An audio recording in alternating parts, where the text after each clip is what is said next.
Bom dia. Eu gostaria, então, de conversar hoje com vocês sobre o Antônio Parreiras e a relação que ele manteve com a Academia de Belas Artes, posteriormente com a Escola Nacional de Belas Artes, no Rio de Janeiro. O Antônio Parreiras ele nasce em 1860 e morre em 1937, ou seja, ele está realmente situado no entre séculos, né, na segunda metade do século XIX e a primeira metade do século XX. Aqui a gente está vendo uma fotografia dele por volta dos 40 anos de idade, e a gente vê no próprio a maneira como ele se apresenta nessa fotografia, com esses cabelos revoltos, uma certa atmosfera romântica. E a gente vai perceber que isso vai marcar, de certa forma, toda a forma como o Parreiras se apresenta como artista. O Antônio Parreiras ele é um pintor que chama muita atenção dos pesquisadores e já tem muitas publicações sobre ele, e também teses e dissertações. Ao final da minha fala aqui hoje, eu vou deixar uma lista que indica algumas dessas dissertações e teses. Mas aqui eu estou mostrando algumas das publicações sobre ele. Então, essa já é clássica, de 1981, do Carlos Roberto Maciel Levy, Antônio Parreiras, pintor de paisagem, gênero e história. Esse é um livro escrito pelo próprio Parreiras. Essa é a terceira edição do História de um Pintor contada por ele mesmo. A primeira edição é de 1926, teve uma segunda edição em 1943 e essa terceira de 99. Esse é um livro fundamental para quem está estudando Parreiras, porque é justamente a forma como ele se apresenta e conta a sua história. Outro livro muito importante é esse organizado pela Valéria Salgueiro, Antônio Parreiras, Notas e Críticas, Discursos e Contos, onde ela faz a coletânea de vários manuscritos do Parreiras que se encontram no Museu Antônio Parreiras, em Niterói. E há também uma série de catálogos de exposições. Esse é um desses catálogos, uma exposição que aconteceu em 2008, na Caixa Cultural aqui no Rio, organizada pela Piedade Greenberg. Bom, eu gostaria de começar assim, apresentando esse personagem, né? Quem foi o Antônio Parreiras, como é que foi a recepção, como ele ficou conhecido dentro da história da arte do Brasil. E, na verdade, na década de 20, o Parreiras chega assim, ao auge da sua carreira. A revista Fonfon ela vai publicar o resultado de um concurso nacional no dia 4 de abril de 1925, esse concurso lançado pela própria revista, em que o público elegia os maiores brasileiros vivos, em várias categorias, escritores, inventores, atletas e também artistas. E na categoria artista, o Antônio Parreiras é eleito o maior artista brasileiro vivo. Em segundo lugar ficou Rodolfo Bernardelli, em terceiro, Batista da Costa. Outro sinal dessa consagração do Parreiras em vida é que, em 1927, é inaugurado o busto do próprio Antônio Parreiras na Praça Getúlio Vargas, em Niterói. Quer dizer, hoje em dia é chamada Praça Getúlio Vargas, né? E esse busto foi feito pelo escultor Marc Robert, um escultor francês. De novo, a gente pode ver aí como ele caracteriza o Parreiras com essa cabeleira, né, meio descabelado, nessa figura meio romântica. Em 1937, ele vai morrer, aos 77 anos de idade, e 5 anos depois, a casa o ateliê, residência do Antônio Parreiras, vai se transformar no Museu Antônio Parreiras, que está ali em Niterói, atualmente fechado, mas que em breve deve voltar a abrir. Eu gostaria de mostrar um detalhe da fachada do museu, é esse onde aparece a palheta com pincéis, que me faz lembrar muito um dizer do próprio Parreiras, que está reproduzido no livro da Valéria Salgueiro. O Parreiras disse isso: nunca batalhei com armas, com outras armas que não fossem os meus pincéis. Nunca tive outro escudo que não fosse a minha paleta. Então, essa ideia da batalha artística, e aqui a gente vê o brasão de armas do Parreiras na fachada da sua residência ateliê. Aqui uma breve cronologia inicial. Então, ele nasce em 1960, o pai dele lidava com comércio de joias, ele perde o pai bem garoto, ele tem 15 anos quando o pai morre, e ele já começa a trabalhar no comércio. Aos 21 anos, ele se casa e começa a trabalhar também com o sogro numa sapataria. Então, a gente vê que ele está sempre envolvido ali com o comércio. E aí, em 83, aos 23 anos de idade, que ele vai se matricular na academia e vai ter aulas com George Green. Ao mesmo tempo, ele vai estar trabalhando como cenógrafo. Então, a gente vê justamente essa necessidade que o Parreiras teve desde o início de suprir a sua própria sobrevivência, os meios financeiros. Em 84, quando o Green deixa a academia, o Parreiras vai seguir o Green e vai ter aulas com ele em Niterói e em Teresópolis. 1886 pode ser considerado o ano em que ele realmente se lança profissionalmente como pintor, porque é o ano em que ele faz uma exposição no ateliê fotográfico do Isley Pacheco, inclusive recebendo a visita do Pedro II. No livro do Parreiras, esse que ele conta a sua própria história, ele fala bastante desse período inicial com o Green. E aqui a gente vê que ele faz também os desenhos. Nesse desenho que vocês estão vendo, aparece o pintor, né, com seu cavalete de campo, lá no alto desse rochedo. Ao fundo a gente vê o Pão de Açúcar, então ele está pintando a Baía de Guanabara. E no texto ele vai comentar o seguinte: Green só lecionava d'après nature, significando diante da natureza, ao ar livre. Fazia-nos subir a mais escabrosa rocha, viver em plena floresta, contornar, mesmo com risco de vida, a mais íngreme montanha, atravessar brejais, trabalhar em pântanos. E ele, a esses perigos e trabalhos, também se sujeitava. Nos píncaros dos rochedos armava seu cavalete, e horas lá se quedava, sem sentir os raios causticantes do sol. Então, de novo, essa imagem do artista ousado, o artista que se aventura, que vai ser a imagem que ele vai dar do Green e dele mesmo. Só para a gente comparar esse desenho que o Parreiras faz, né, desse artista ali em cima do rochedo, eu trouxe um detalhe de uma pintura romântica alemã, que é esse desse pintor, que também era um arquiteto, na verdade, Carl Friedrich Schinkel, Portal nas Rochas, em que a gente vê esse contraste do tamanho diminuto dos seres humanos diante da natureza imensa. Então, isso é bem um sentimento romântico, né, da ideia do sublime, e que me parece que está representado ali de alguma forma ali no desenho que o Parreiras faz, representando esse período de aprendizado com o Green. Eu trouxe também algumas pinturas do próprio Green, em que aparecem esses rochedos. Aqui é o Rochedo da Boa Viagem, uma pintura de 87, feita em Niterói. Mas também, antes de vir ao Brasil, ele produz, por exemplo, essa vista ali da costa do Mar de Nervi, que é na Itália, em 1875, com esse paredão de rocha também.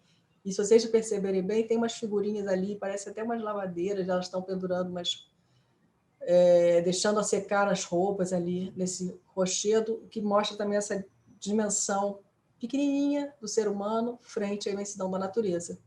E ao lado eu coloquei essa pintura do Parreiras, já de 1918, provavelmente feita na costa da França, porque tem esse nome em francês, Plage Déserte, a praia deserta, em que a gente vê que já passados muitos anos, o Parreiras está fazendo esse exercício de observar os rochedos à beira-mar. Porém, observe como a pincelada do Parreiras já está muito diversa da pincelada do Green. Enquanto que o Green faz esse minucioso traçado, uma pintura mais linear, quase como se fosse uma fotografia desse rochedo, no Parreiras a gente sente o trabalho do pincel, né? A gente vê a fatura da tinta ali colocada. Como que teria se dado essa passagem de uma fatura mais próxima da de Green para essa nova fatura do Parreiras? Ele vai contar no seu livro que isso se dá na Europa. A gente sabe que a primeira viagem dele à Europa foi em 1888. Essa é uma pintura que ele faz lá na Itália. Ventania está no museu ali em São Paulo, está na Pinacoteca do Estado de São Paulo. Tem um trecho no livro do Parreiras que ele conta sobre essa transformação que ocorre com ele na Itália. Ele não está falando exatamente dessa pintura que eu acabei de mostrar, mas ela tem o mesmo espírito. Ele diz, então, que ele estava em Veneza, na Itália, trabalhava em um parque, já nos últimos dias do outono, e fui surpreendido pelos primeiros frios. Que ruído sonoro produziam as folhas que se desprendiam dos altos galhos. Mas tudo isso eu sentia porque entre mim e aquela natureza havia um outro eu que não era eu. Desde aquele dia deixei de copiar para interpretar e para sempre me separei de Green. Aqui eu fiz algum recorte porque o trecho, a passagem é maior, mas o que é principal nessa ideia é de que ele teria perdido a consciência de si mesmo no processo da pintura. E que depois que ele terminou de pintar o quadro, ele volta a si e vê o que ele pintou. Então, essa ideia justamente romântica de um pintor, de um artista, que vai trabalhar com a própria intuição, que tem alguma coisa genial que o toma e que não é totalmente racional. Então, é esse tipo de sensação que a gente tem quando a gente vê esses dois trabalhos, né? O anterior eu já mostrei, é o Ventania, que está na Pinacoteca de São Paulo, e o da direita é Turbínio, que é uma palavra italiana para significar redemoinho, né? Justamente essa ventania, e a gente percebe que ele retoma a mesma composição, ele muda um pouco a figura, e as dimensões também do quadro que está no Museu de Belas Artes, o Turbínio, elas são bem maiores dos que estão ali no quadro da Pinacoteca. De toda forma, esses dois quadros me fazem pensar no Camille Corot, que é um pintor francês paisagista, que vai trabalhar em meados do século XIX, vai pertencer ao École de Barbizon, e que faz uma paisagem observada do natural, mas, ao mesmo tempo, uma atmosfera romântica, uma interpretação romântica. E essa observação que eu faço não vem apenas da pintura. Acho que assim, a pintura do Parreiras mostra um pouco essa admiração que ele tem pelo Corot, mas também isso está documentado. E numa fotografia, ele se faz fotografar em frente a um monumento ao Camille Corot. Em 1906, ele faz uma segunda viagem à Europa, e ele também manda de lá um cartão postal para o Dakir, o filho dele. Dakir, escrevo-te da Ville d'Avray, onde por tantos anos morou e trabalhou o grande pintor Corot. Então, a gente percebe aqui nesses documentos essa relação do Parreiras, essa admiração pelo paisagista Camille Corot. A pintura de paisagem vai atravessar a vida do Parreiras o tempo todo, né? A carreira dele vai estar sempre presente na carreira dele a pintura de paisagem. Agora eu estou trazendo um exemplo que é um estudo rápido, também chamado com a palavra francesa pochade, ou em português a gente fala mancha. Essa foi feita no Parque da Bagatelle, em Paris, em 1906. E tem uma coisa ainda curiosa, que é essa dedicatória que ele faz a Georgina e Lucílio, que são Georgina de Albuquerque e Lucílio de Albuquerque, o casal. Recordação do passeio a Bagatelle, Paris, 20 de setembro de 1906. Então, a gente percebe aí que estavam os três pintores ali juntos, fazendo essas anotações da paisagem. E é muito lindo essa forma como ele consegue, com poucos traços, com algumas pinceladas, trazer essa movimentação, esse dinamismo da paisagem ali observada diretamente ao vivo.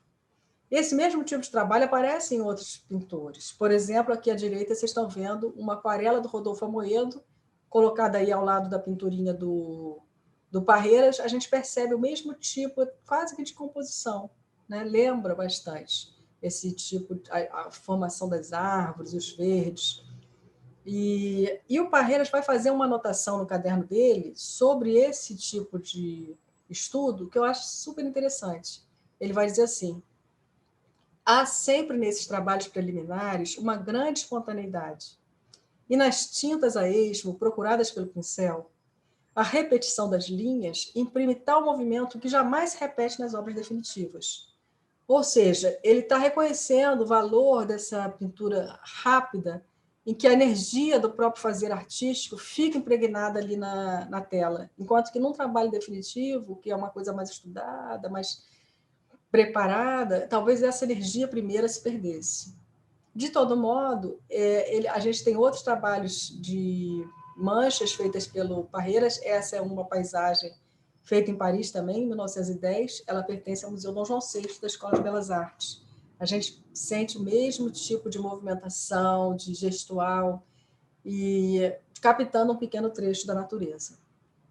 Por outro lado, ele vai fazer também quadros maiores, como esse que está no Museu de Belas Artes, o Vieux Parc, Paris, quer dizer, de maiores dimensões, mas que também tem essa intenção de dar essa impressão rápida, como uma pintura espontânea, algo que ele captou ali instantaneamente. Claro que esse estudo sendo maior, né, essa pintura sendo maior, ele não fez de um jato só, mas a gente nota aqui uma tendência impressionista. Então, eu estava aqui falando um pouco essa proximidade do Antônio Parreiras de uma compreensão romântica da pintura, e aqui a gente está vendo também como ele foi abraçando o impressionismo. E isso é muito típico dos pintores brasileiros do Entre Séculos, uma atitude eclética, de absorvendo várias tendências. E a gente percebe isso no trabalho do Parreiras. Um outro exemplo de paisagem que eu gostaria de trazer é esse painel decorativo que vocês estão vendo ali. Essa é uma sala do Museu da República, o Palácio do Catete, que em 1896 vai se transformar justamente, porque antes era o Palácio do Barão Nova Friburgo, com o advento da República, alguns anos posteriormente, ele vai se transformar no Palácio da Presidência. E, em 1896, Antônio Parreira, junto com Décio Vilares, serão chamados a compor esse painel. E o que eles vão usar para pintar ali? Uma paisagem. Então, a gente vê aí a paisagem não apenas nas pochadas, nos quadros de cavalete, mas até também na pintura decorativa. Até o fim da vida, o Parreiras vai manter essa paixão pela pintura de paisagem, como a gente observa nesse quadro, Regueiro, de 1935. Essa agilidade, essa rapidez, essa movimentação, a forma dos galhos, dos troncos, que cria uma atmosfera emocional bem forte na pintura dele. E gostaria de mostrar esse detalhe de uma pintura já de 1937, né, que já é o último ano de vida do Parreiras, ele vai morrer em 37, aos 77 anos de idade, e ele pinta isso, que dá esse nome, Pintando o Natural. E a gente vê como se ele estivesse autorrepresentando ele ainda jovem, ali diante da natureza. Aqui a gente tem uma vista mais ampla desse mesmo trabalho, né? O anterior era um detalhe. Quando ele chega nessa década de 30, existe um documento que está lá no setor de Memória e Patrimônio da Escola de Belas Artes, super interessante. É uma carta que o Parreiras escreve, no dia 4 de fevereiro de 33, para o reitor da Universidade do Rio de Janeiro, que é a atual Universidade Federal, né, do Rio de Janeiro. E ele vai defender nessa carta que se restabeleça a disciplina de pintura de paisagem na Escola Nacional de Belas Artes. Ele está, então, com 73 anos de idade. Ele vai escrever que era inadiável a necessidade de restabelecer na Escola Nacional de Belas Artes o curso especial de paisagem, suprimido em um momento de confusão devido ao estado anormal que então atravessava o país. Que estado anormal era esse? Era justamente a passagem do Império para a República, porque é nesse momento em que a academia deixa de existir, passa a ser a Escola Nacional de Belas Artes, que a cadeira de pintura de paisagem vai deixar de existir. Para defender essa ideia dele, ele vai dizer: a paisagem não é um gênero de pintura que se possa aprender sem guia, porque isso poderia ser uma ideia que estava rolando ali. E ele continua: ela vai exigir um estudo metódico, regular, e que, conforme a orientação moderna, deve ser feito desde o começo da pré-nature, ou seja, a partir da natureza, assim como tinha sido o aprendizado dele com o Green. E ele vai explicar que o objetivo desse estudo será uma representação fiel da nossa natureza, para que mais tarde possa servir como guia e base a composições que então obedecerão à orientação individual do artista. E ele reforça: não se deverá ter a preocupação de impor ao incipiente pintor um estilo. Essa ideia é bastante comum também na geração do Parreiras, de que você não deve abraçar uma escola desde o início, você tem que fazer várias experiências, você tem que ter uma liberdade em relação a esses movimentos. Você deve conhecer as várias escolas, que seriam, não é bem... Quando a gente fala escola, às vezes alguns podem pensar que é uma escola que tem professor e aluno. Não, são tendências, são grupos, maneiras de se pintar diferentes. E ao final desse documento, ele vai se oferecer para ser o professor, né? Ali onde eu sublinhei em vermelho. Supondo-me no caso de servir de guia aos que na Escola Nacional de Belas Artes pretenderem se tornar paisagistas, venho pôr à disposição de Vossa Excelência, por contrato, os meus serviços. Só que o reitor ele vai encaminhar isso para a Escola de Belas Artes, isso vai ser examinado, mas não vai ser levado adiante. A gente está num momento muito diverso, né? Eu acredito até que o Parreiras, a motivação dele para escrever essa carta foi a mudança política que o país estava vivendo. Na década de 30, era Vargas. Então, assim como a cadeira de paisagem tinha sido suprimida na passagem do Império para a República, quem sabe ela poderia ser retomada agora que há um novo regime, um novo momento no país. Só que isso não vai acontecer. Isso não vai ocorrer. Continua tendo uma cadeira de pintura e o Parreiras não volta a dar aula na escola. Agora vamos perceber como que essa relação se deu a partir de alguns documentos que estão conservados ali no setor de Memória e Patrimônio da Escola de Belas Artes. A primeiro momento, né, essa relação do Parreiras com a academia começa lá em 83, como a gente já viu. Ele vai se matricular na academia e vai ter aulas com George Green. E logo em 84, ele vai deixar a academia para seguir o Green. A gente fazendo uma pesquisa nessa documentação, que está lá no arquivo, a gente encontra esse documento, essa anotação aqui, 5675, de 23 de julho de 84, ele tem 24 anos de idade, e ele vai explicar para o diretor por que ele decidiu seguir sendo aluno de Green. E o que a gente vai perceber é que ele é muito político nessa carta, ele quer ficar de bem com a academia. Ou seja, ele vai deixar a academia, já deixou a academia para frequentar as aulas do Green, mas ele quer deixar uma porta aberta. Só para lembrar aqui que o professor que assumiu a cadeira nesse momento foi o Vitor Meirelles, né, que é um nome importantíssimo nesse momento. Aqui a gente vê, então, quando ele endereça a carta, e a gente vê ilustríssimo, excelentíssimo senhor, doutor, conselheiro, Antônio Nicolau Tolentino, ou seja, ele segue todos os protocolos, e ele se assina humildemente o aluno Antônio Diogo da Silva Parreiras. E ele começa, então, dizendo, tendo-me sido perguntado se continuaria a frequentar as aulas de paisagens da Academia Imperial de Belas Artes, e respondido eu negativamente, vou dar as razões que fizeram-me tomar essa resolução. Deixei de frequentar as aulas, não porque não reconheço o mérito do ilustre Leite que rege hoje a cadeira, reconhecido e admirado por todos como um dos que mais ilustra a pintura nacional, mas porque, como deveis saber, a mudança de um professor sempre vem causar aos seus discípulos grande tibieza no desenvolvimento dos seus estudos, por não pequeno espaço de tempo. Também por continuar o Sr. George Green, professor que tem me guiado desde os meus primeiros passos nesta carreira de pintor paisagista, a se prestar a dirigir-me em meus estudos. Ainda também, seguindo o Sr. George Green, uma escola diferente à do insigne lente da cadeira de paisagens presentemente, isso não importa em um juízo ou preferência relativos à escola de um ou de outro, julgo que, tendo encetado na escola daquele, devo, em meu aproveitamento, continuar a segui-la, para não ter que lutar com as dificuldades de novidades que sempre se encontram na passagem de uma escola para outra. Ou seja, a gente vê aí como ele procura explicar, deixar tudo bem explicadinho para não ficar mal, né, com a academia. A gente vê aqui um quadro do Parreiras desse período, 86, quando ele está nesse grupo, junto com outros artistas que seguem o Green. Esse trabalho está no Museu de Belas Artes hoje, Canto de Praia. Aqui a gente vê a pintura de um colega dele, o Domingo Garcia Vasques, Paisagem do Cascata em Teresópolis, de 86. Então, a gente está vendo aí essas paisagens que eles fazem em Niterói, agora em Teresópolis.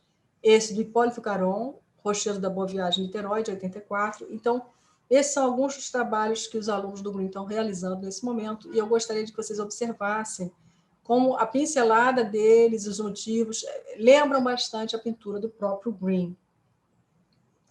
Bom, vamos então agora para um segundo documento que está lá na Escola de Belas Artes. É uma carta aos 27 anos de idade, agora em 1887, que o Parreiras vai de novo endereçar ao diretor da academia, oferecendo um quadro. Ele quer vender esse quadro para a academia, era à tarde. E aí, ele, para fazer a negociação, ele diz assim, olha, eu além da tarde, que eu já tinha dado o preço, eu vou oferecer Efeitos da Tempestade, sem acrescentar nenhum valor a mais. E que com esse dinheiro eu quero estudar na Europa. Então, aqui a gente vê o trecho dessa carta, oferecendo a compra do quadro à tarde, e essa quantia é a única com que conto para ir estudar na Europa. E ele oferece também os Efeitos de Tempestade. A gente sabe que isso deu certo. Esse quadro aqui está no Museu de Belas Artes, que hoje tem esse nome, Gragoatá Depois da Tempestade, de 86, provavelmente, certamente, esse Depois da Tempestade que ele anuncia, e ele vai, de fato, viajar para a Europa. Aqui eu trago o da Mattina, que é uma pintura que ele faz em Roma, em 1888. Então, ele consegue... Então, a gente vê, ele fez todo aquele caminho de se afastar da academia para ir com o Green, porém, ele manteve uma boa relação, e ele consegue depois vender o quadro para a academia para poder viajar para a Europa. Continuando, agora já aos 30 anos de idade, como que a relação do Parreiras está com a academia em 1890? Existe esse documento de 10 de junho de 1890 que diz o seguinte, é um ofício do Ministério da Instrução Pública ao diretor da academia comunicando a nomeação do Antônio Parreiras. E, na verdade, a gente também fica sabendo que no dia 9 de junho ele já tinha começado a assumir essas atividades. Ou seja, nesse ano de 1890, que é o ano pós-proclamação da República, em que está havendo tantas movimentações para se reformar a academia, é nesse momento que o Parreiras vai assumir essa cadeira, justamente porque estava vaga, porque o Rodolfo Amoedo, que era o professor da cadeira, se afastou por estar junto com o Rodolfo Bernardelli numa movimentação contra a academia. Aqui, então, vem o documento, eu comunico-vos que eu nomeei, 31 de maio, último, Antônio Parreiras, para exercer interinamente as funções de professor da aula de paisagem. O próximo documento é de setembro desse mesmo ano, e a gente já vê ele em plena atividade, né? Então, ele é um ofício do diretor da academia para o ministro da Instrução Pública, solicitando autorização para utilizar parte do orçamento para custear uma viagem do Antônio Parreiras com alguns alunos para Teresópolis, para fazer os estudos ao ar livre. Aqui está o documento, ele vai fazer elogios, ele vai dizer assim: os alunos da aula de paisagem acham-se animados nos seus estudos ao ar livre, sob a inteligente direção do professor Antônio Parreiras. E este, querendo que eles tivessem o maior proveito de tão feliz disposição, propõe-se a levar os mais adiantados aos mesmos sítios pitorescos da Serra de Teresópolis, onde estudou sob as vistas do seu sempre lembrado mestre George Green. E aí o diretor da academia vai dar todo o apoio e, de fato, o Parreiras vai conseguir essa subvenção e vai poder ir a Teresópolis com os seus alunos. Bom, o motivo que levou a academia a contratar o Parreiras, eu já comentei aqui, foi justamente por conta desse ano complexo ali que estava acontecendo entre os docentes, o fato do Rodolfo Amoedo, que era o professor, ter se afastado, então, por isso, o Parreiras vai acabar sendo contratado. Agora, por que o Parreiras não continuou a exercer essa função após a reforma da academia? No final de 1890, vai acontecer a reforma e vai ser fundada, então, a Escola Nacional de Belas Artes. Quer dizer, a Escola Nacional de Belas Artes é a herdeira dessa academia. E a gente vai ver o seguinte, que, na verdade, com a reforma, essa cadeira ela vai ser suprimida, a cadeira específica de pintura de paisagem. E a gente vai ver que há uma série de repercussões posteriores e uma polêmica pelos jornais. A gente começa a ver nos próprios documentos que estão na Escola de Belas Artes, existe uma carta que o Rodolfo Amoedo, que era o vice-diretor da escola, escreve para o Jornal do Comércio, em dezembro de 1895, que ele está pedindo uma retificação de um artigo que foi publicado, assinado pelo Parreiras. Aqui está o início da carta. Ilustríssimo senhor redator do Jornal do Comércio. Tendo somente hoje chegado ao meu conhecimento um artigo sobre a Escola Nacional de Belas Artes, assinado pelo senhor Antônio Parreiras, venho pedir-vos lugar para uma retificação que julgo necessária. Continua Rodolfo Amoedo.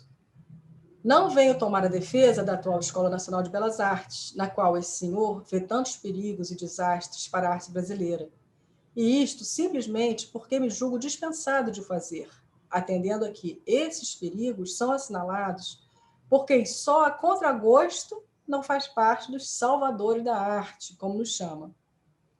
E o documento continua falando de uma questão sobre o Belmiro de Almeida, porque, na verdade, houve uma polêmica de que o Belmiro foi afastado do cargo de professor de desenho figurado por uma briga com o Rodolfo Amoedo.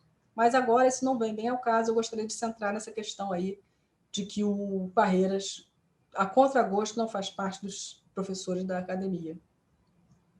No dia 7 de janeiro de 96, o Amoedo vai responder a carta, que aquela carta que está ali manuscrita, ela vai ser publicada também no Jornal do Comércio, com o pedido de retificação do Amoedo.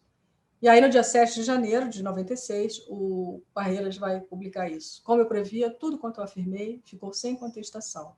Só os senhores Amoedo e AA era o Arthur Azevedo, tentaram defender a escola. Primeiro, responderei ao senhor Amoedo. E aí ele diz que o Belmiro, que contou a história, que na verdade o Belmiro tinha razão, porque ele foi integrado pelo governo. Como eu falei, não vou entrar nos detalhes dessa questão aqui. Mas eu gostaria de tocar na questão do Parreiras ter ficado magoado, sentido realmente contrariado, quando ele é afastado da cadeira de pintura de paisagem. Então, essa é uma notícia que sai na Gazeta de Notícias em 29 de janeiro de 1891, quer dizer, bem no início do ano após a reforma, e que se dá notícia de um artigo que o Parreiras teria escrito. Né? Então, ele veio assim: o senhor Parreiras, em artigo sensato e digno, patenteia a injustiça de que foi vítima por parte do senhor diretor, que era o Rodolfo Bernardelli, que o eliminou do corpo docente para lhe dar entrada seu irmão Henrique Bernardelli. E mais abaixo vem que era uma patifaria suprimir a aula de paisagem em favor da de mitologia. E ainda mais abaixo, onde eu sublinhei ali em vermelho, a aula de paisagem tinha 36 alunos e foi riscada porque o senhor Bernardelli emberrava com o senhor Parreiras, um moço de talento. Ou seja, isso vai causar uma grande discussão. Outros vão escrever nos jornais dizendo assim, que não fazia mais sentido ter uma cadeira de pintura de histórica e de pintura de paisagem, que o pintor tinha que poder fazer qualquer tipo de assunto, e que não caberia nesse momento mais essa divisão. E vão escrever também que o Henrique Bernardelli era um excelente pintor. Enfim, tem toda uma polêmica, mas a gente vê que a situação foi complicada, esse mau relacionamento do Parreiras com os Bernardelli vai durar muito tempo. Eu gostaria agora, só para a gente encerrar, né, e, na verdade, para abrir também os debates, que eu sei que a gente, terminando aqui, a gente vai ter um tempo para poder perguntas e respostas a partir dessa rápida apresentação, mostrar essa pintura do Parreiras, que se chama Anchieta, e é de 1928. O que eu gostaria que vocês observassem? Que é uma paisagem, né? uma pintura ali no litoral, com um rochedo, a gente vê esse pedaço de areia, mas tem um personagem histórico, né? O Anchieta. Então, na verdade, assim, muitas vezes a pintura de paisagem ela foi chamada a representar uma modernidade para se contrapor à pintura de história. Porém, me parece que o Antônio Parreiras ele não se coloca nesse sentido. Ele vai conciliar, ele vai procurar o seu caminho, conciliar a pintura de história com a pintura de paisagem, e a de paisagem com a pintura de história. E esse é um dos exemplos dessa produção do Parreiras. Me parece que ele está nesse campo intermediário, né, entre uma tradição e uma modernidade. Eu deixo aqui agora algumas indicações de bibliografia, que depois eu posso também passar para vocês com mais calma, e depois também vocês vão poder dar um pause no vídeo. Muito obrigada, e agora então eu fico à disposição para a conversa continuar.